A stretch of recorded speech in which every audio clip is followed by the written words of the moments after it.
Hello, I'm Richard Gisbert, and you're at The Listening Post. This week, Boston. We don't know what's right or not right at this point, and as We'll look at the coverage, the mistakes made, and ask, what are the lessons to be learned?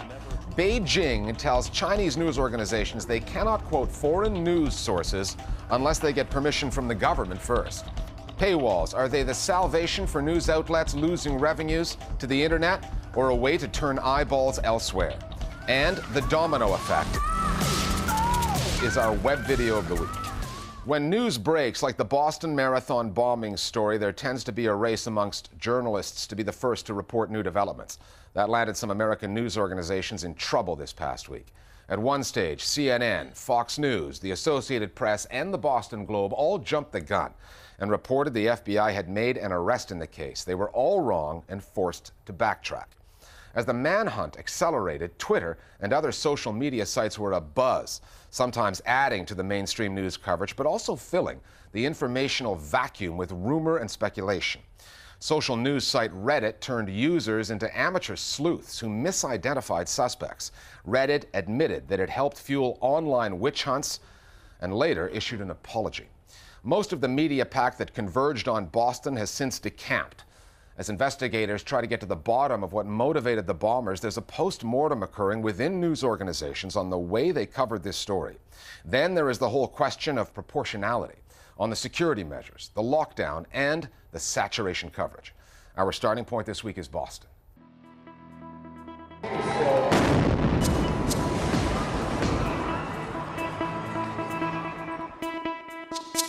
Terror at the Boston Marathon, big front page headlines on newspapers worldwide. I think that the media hypes up these types of threats and hypes them up so significantly. And politicians do also. People freak out about terrorism, and media freaks out about terrorism. Clearly this was a terrorist attack. It's sort of a self-perpetuating kind of cycle, right? He's deadly divisive. A self-perpetuating news cycle. And some of the biggest names in the business, CNN, AP, Fox News, and the New York Post, all got their facts wrong. And they got some help, if that's what one can call it, from some of the new players in the industry.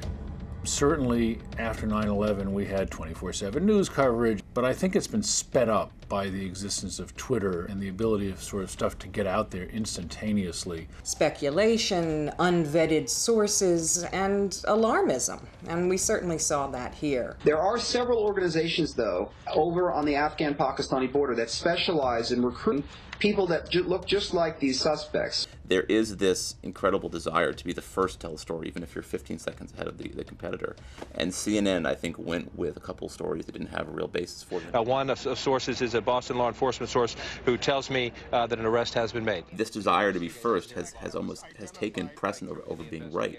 And I think it's a really dangerous habit. A game changer, a turning point in the investigation. That source declined to be very much more specific. The other mistake that CNN made, one of the things that they speculated about was whether or not the suspect was, quote, brown, and whether or not he was American brown or foreign brown. That's the kind of speculation that happens when you don't have all the facts. That this was a dark-skinned male. It's especially incumbent on news organizations to take a very cautious view about how they report that sort of speculation, and CNN really didn't do that this time. We had innocent people who were kind of identified by a vigilante online mob as being linked to this thing. We had bad behavior by some traditional bad actors, New York Post tabloid newspapers picking people out who turned out to be completely innocent. I think these are very important things that we need to understand in the world of the media and think about the next time around. Some news organizations are already doing that. The AP's executive editor quickly issued a memo that examined how the news agency had wrongly reported a suspect was in custody. She said the AP took a shellacking over the mistake, a deserved one. CNN's president, Jeff Zucker, felt a more congratulatory note was in order. He told his staff, "All of you have done exceptional work, and when we made a mistake, we moved quickly to acknowledge it and correct it." Another curious aspect of the coverage was how unquestioning it was on the scale of the security operation. But the police intensity is like something I've not seen before, Scott. The locking down of an entire city, the closing of a major airport during the search for a single suspect who wasn't exactly Rambo. Why is nobody questioning the fact that an entire metropolitan city is being locked down over one 19-year-old guy on foot?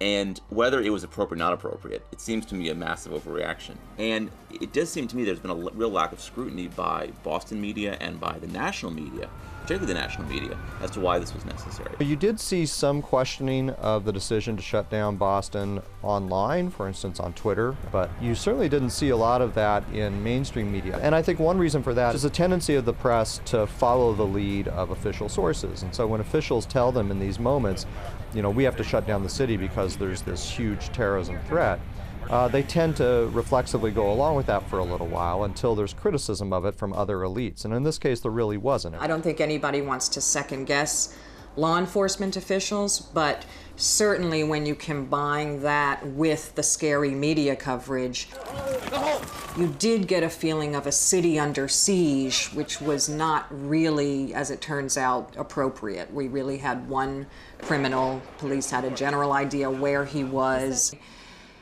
It's really more media's contribution to making people feel afraid that I'm worried about. It's also a better story. You know, if you're closing down the city, it seems like a much more dramatic story.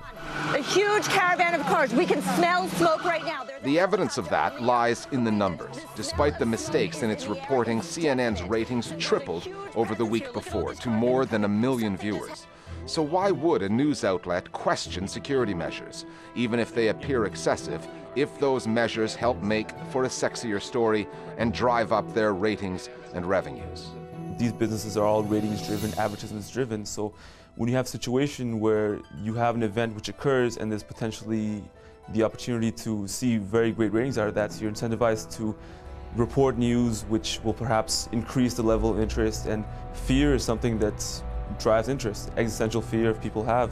You want a big story and you want a dangerous story because that means financial results in the end. They make money off this, and you know, if it's a big news event, they're going to err on the side of massive coverage. I don't think anybody ever really gets harmed by over-covering something, whereas if you undercover it, you're in for criticism and perhaps you're going to lose viewers. The after effect of the kind of alarmist and hysterical and finger-pointing coverage that we saw of the Boston bombing really softens the public up. The basic question all Americans want to know this morning is how do we better protect ourselves? Really makes us feel frightened, makes us feel confused, and really leaves us very, very vulnerable to whatever is going to be brought forward as a solution. Whoever is going to try to sell us something in the name of safety has easier access now when we're in this state of feeling afraid. So anything media does that makes us unquestioningly frightened is going to feed into that problem, and it, I feel, is going to make us ultimately a much more dangerous society and not a safer one. What happened in Boston was no 9/11, but there are similarities in the post-event coverage. There's the 24/7 aspect, the uncritical approach with security officials, the unwillingness to challenge the measures taken. The overall hyping of the alleged threat is not on a Saddam WMD scale, but there is a fear factor there.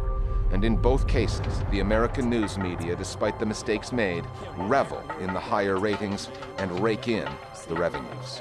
The coverage of it was so poor and so negligent in many ways that there should be some contrition, and I think AP's statement was a good recognition of that. And I'd like to see that from CNN, some of the biggest culprits and who are also the biggest beneficiaries in terms of ratings from this event. There should be some recognition that what they put on news has a very big impact on the public perceptions of millions of people. Shootout with police. And drumming up fear and drumming up hysteria is not a responsible behavior from a cable news organization with millions of viewers. Our Global Village Voices now on the coverage of the bombings in Boston. I think the television coverage of the Boston bombings immediately following has been terrible. There's a race for everyone to repeat the same two facts that may be known, and when there are no other facts, there's an incessant need to loop the same insinuations, trying to correlate this connection to another, and there are no facts, and there have been none. That's my biggest problem with TV journalism today, is no substance. I think it's fair to say that there was a lot of misreporting, a lot of unverified facts and individuals that were falsely identified as being suspect. In addition, there was no shortage of self-proclaimed experts who didn't hesitate to wildly speculate as if it was based on some kind of research expertise. It's time we started to address this problem in a far more mature way. I'm not saying don't watch the news when something like this happens, but don't participate in the theater that surrounds these kinds of events.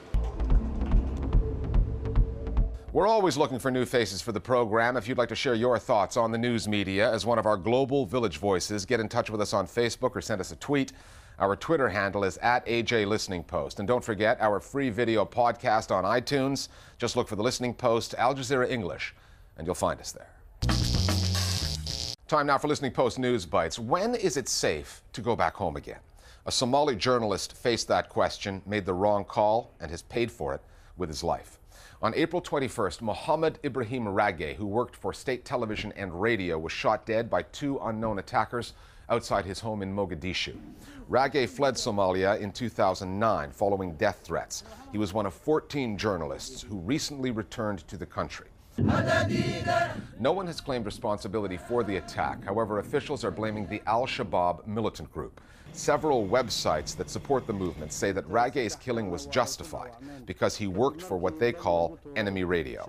Rage is the 4th reporter killed in Somalia this year. Last year, 18 media personnel were killed trying to cover the story there. The government in Beijing has released a new set of rules designed to prevent the media in China from doing second-hand reporting based on what foreign media outlets are saying. The news release was published across almost all state-run media platforms and said all news work units are forbidden from using news products from foreign media or foreign websites without first obtaining permission, and that reporting based on unverified information provided by informants, special authors, NGOs, commercial organizations, or other sources is prohibited without receiving permission. The directive also singles out online coverage, calling for outlets to enhance supervision of journalists' activity on websites, blogs, and even the Twitter-like social networking platform Sina Weibo. In the past, Weibo has been used by journalists to skirt censorship and defy orders from Beijing. It is not clear how the new rules will be enforced, but this is the first major media directive handed down under the new General Secretary of the Communist Party, Xi Jinping, and is seen as a sign, not a particularly promising one, of how the new administration intends to handle the media. Bahrain is basking in the glow of hosting its annual Formula One race, but it is not enjoying the news coverage that comes with that. On April 19th, correspondent Rage Omar of Britain's ITV News and 2 members of his crew were ordered to leave the country after they filed reports on the political unrest flaring up prior to the race. On the day before being deported, Omar filed this report for ITV. The protesters have been forced to carry out their small-scale demonstrations on the... It focused on doctors who were arrested and fired in 2011 after treating injured protesters, and included the mother of one of those killed in the uprising burning a ticket to the race. Last year, a news crew from Britain's Channel 4 was kicked out of Bahrain after they highlighted pre-race protests. Bahraini authorities are saying that Omar was deported for lacking the correct documentation, but a spokesman for ITV says all the papers were in order.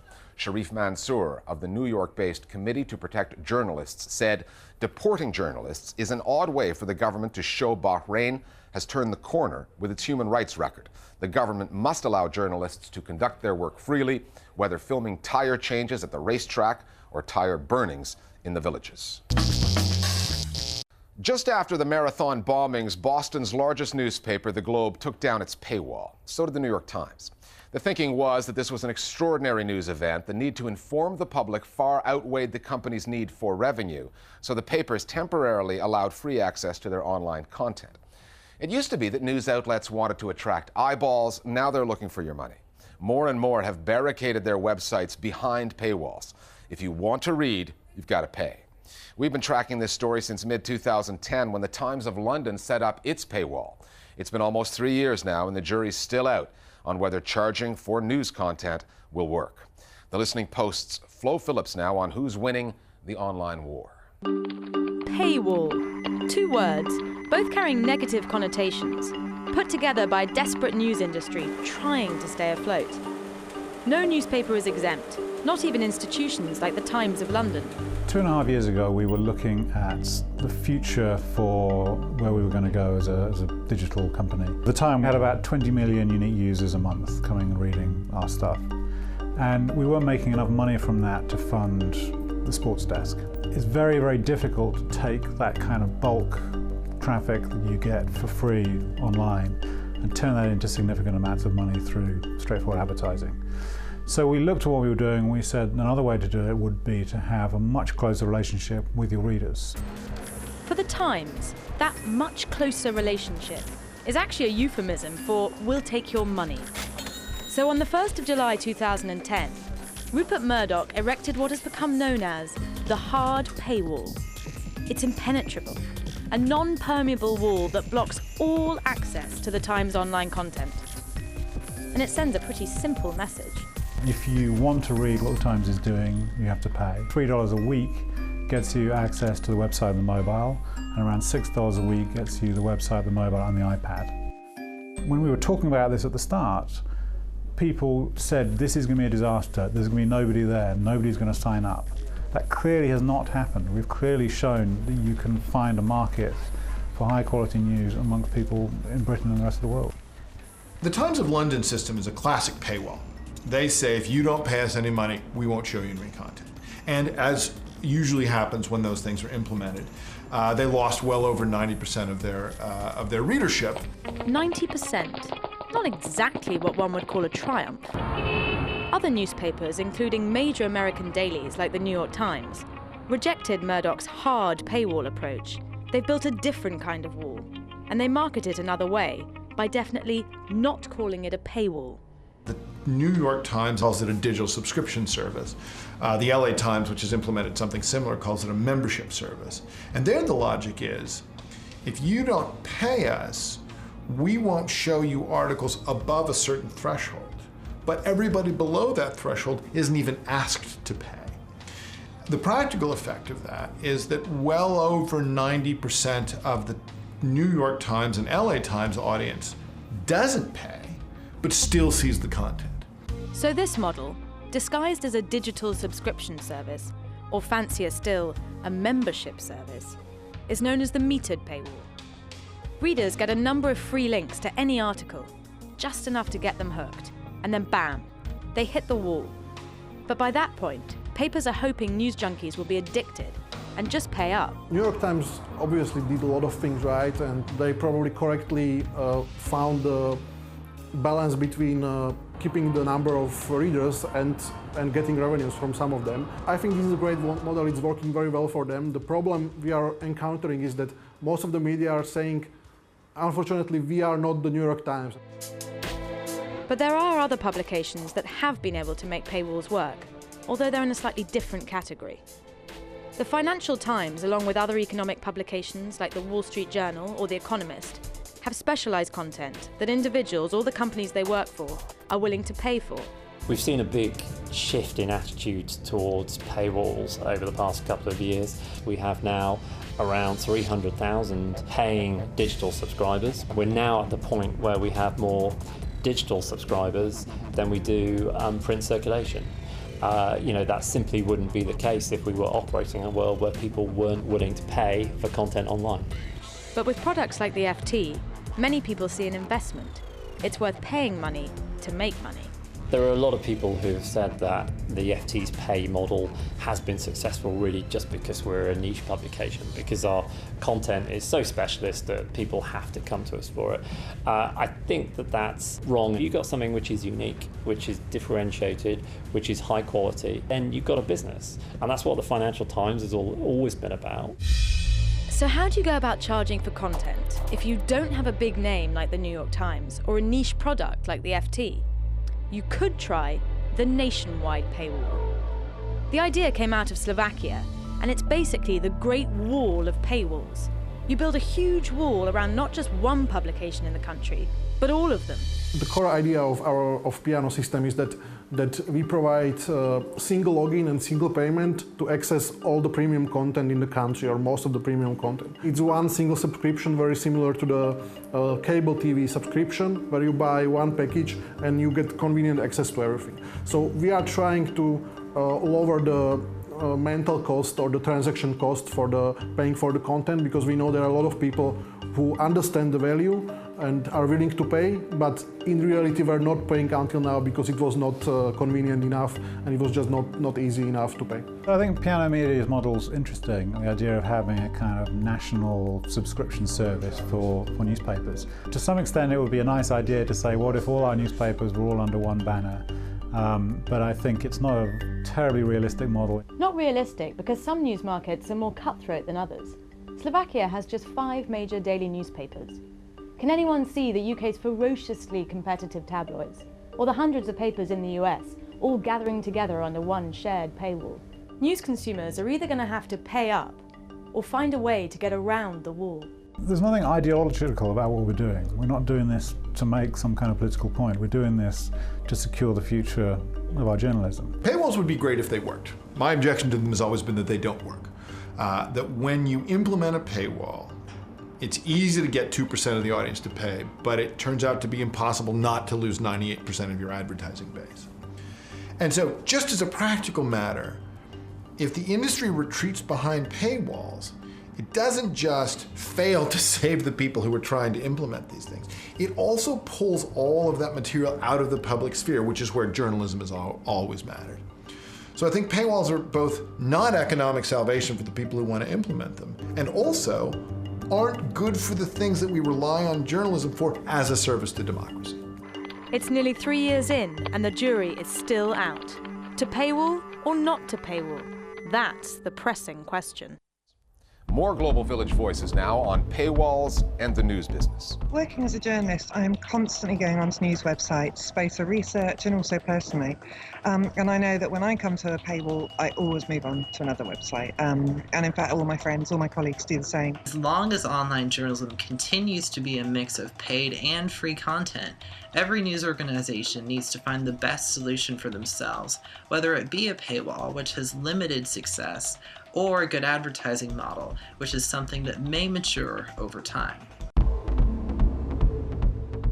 Finally, the domino effect and a tuna sandwich that has its roots in China. Dominoes were invented in China. The first historical references to the game go back to the 13th century. Whoever came up with the idea could not have foreseen the modern-day byproduct of their invention, the intricate patterns people create with dominoes, setting them up and knocking them down. Then along comes the World Wide Web, which turned into a tipping point for a bunch of filmmakers trying to outdo one another with dominoes. This is a new music video for a track called Tuna Melt. It's by a-trak and Tommy Trash. The director is Ryan Stock of Brooklyn, New York, and he takes us on a domino-driven roller coaster ride through a home in St. Paul, Minnesota that culminates, for reasons that are not entirely clear, in a tuna melt sandwich. It's our web video of the week. We'll see you next time at The Listening Post.